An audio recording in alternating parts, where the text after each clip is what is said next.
Hello there. Welcome to episode number 13 of Parenting Hacks with Dr. Yanina. I'm always thrilled to have you. And as you know, in this show, I share one practical strategy or a hack to help you stay connected, in tune, and communicate with your preteen or teen during these critical years. I know that raising preteens and teens is not that easy, which is why I devote this show to share with you some parenting hacks that will hopefully help you to stay closer to your preteen and teen.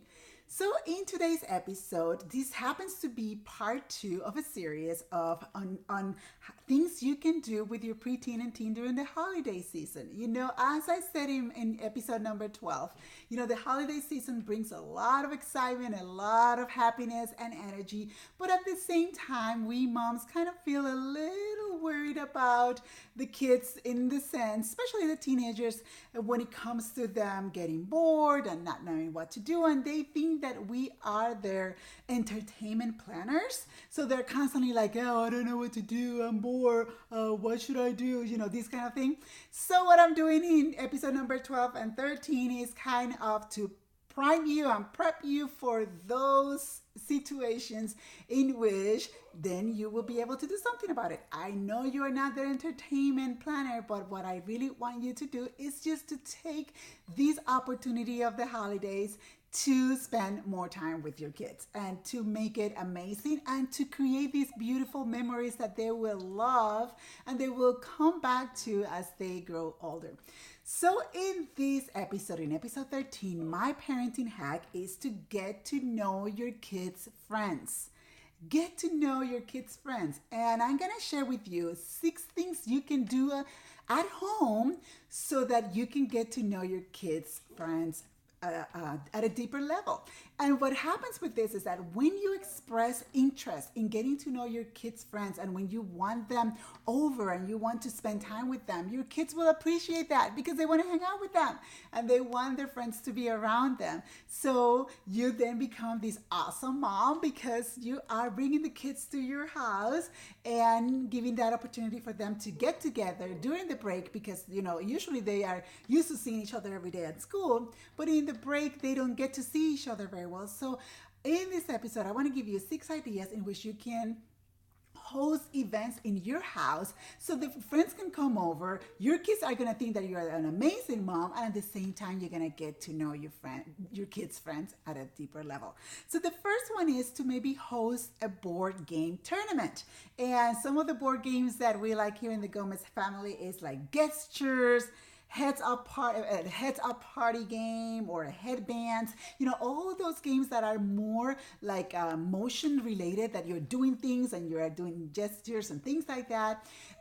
They're kind of like more fun than just like table board games. However, if that's something that you like, they might be fun to you, then just hold a game tournament. So of course, when I'm doing my video, my dog Annie has to let you know that she's here. So she's, come on Annie, come on. So of course she needs to let you know. So let me just grab her really quick. Come on. So I can continue with this video. So here is Annie. Annie, she likes to get people's attention when I'm doing this video. So I'm just going to keep her here if you don't mind while I share with you the other 5 ideas that I have for you. The other one is to hold maybe a video game tournament. And the same goes, the same concept, maybe a video game tournament.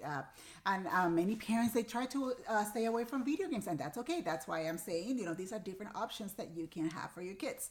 And of course, every time you have preteens and teens over, you better have snacks and appetizers and something, like juice or water or whatever you like to serve.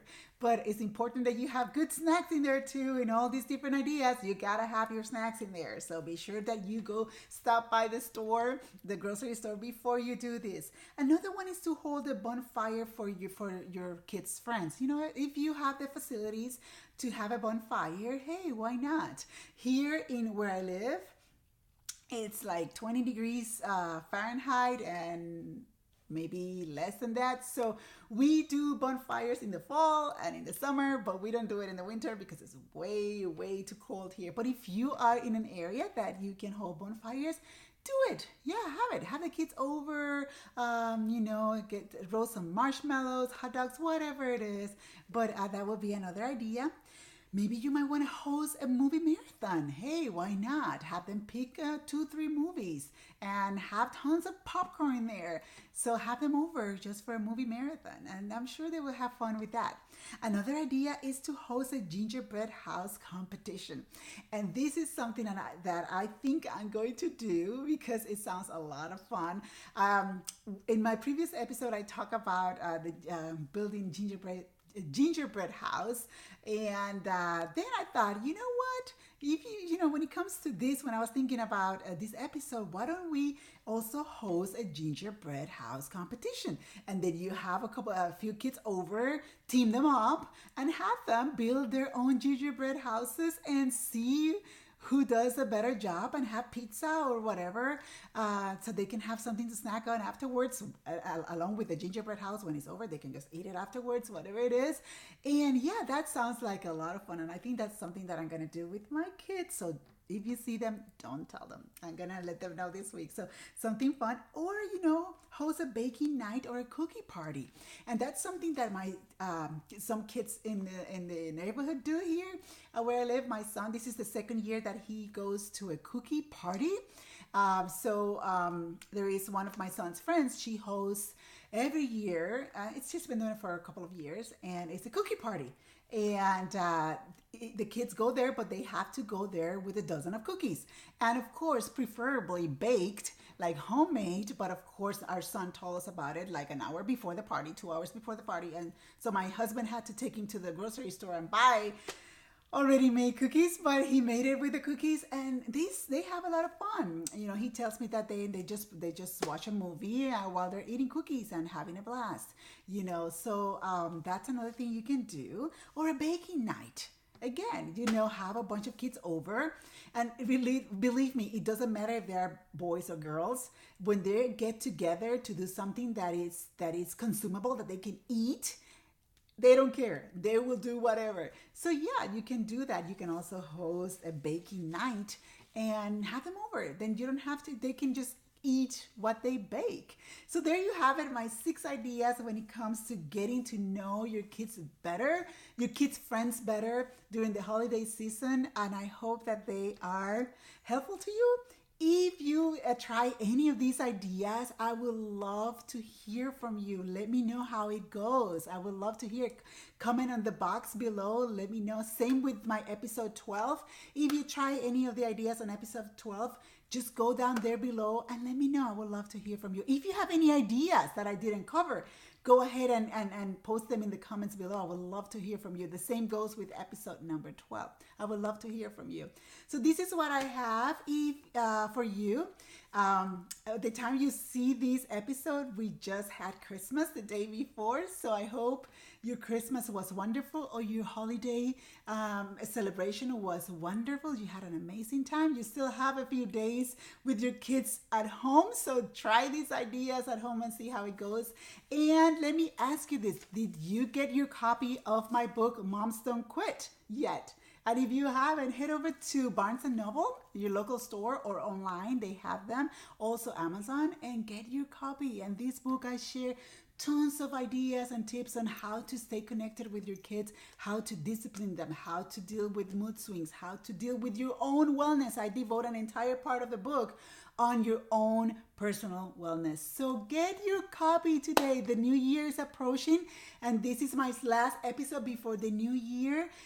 Get your copy. Start your new year right. Get your copy of Moms Don't Quit so you can start your year in the right way. So thank you so much for watching today's video. And if you have not watched episode number 12, which is part 1 of the series, do that when you have a moment, as soon as you can. And I will see you in my next episode. Until then, have a wonderful week. Bye.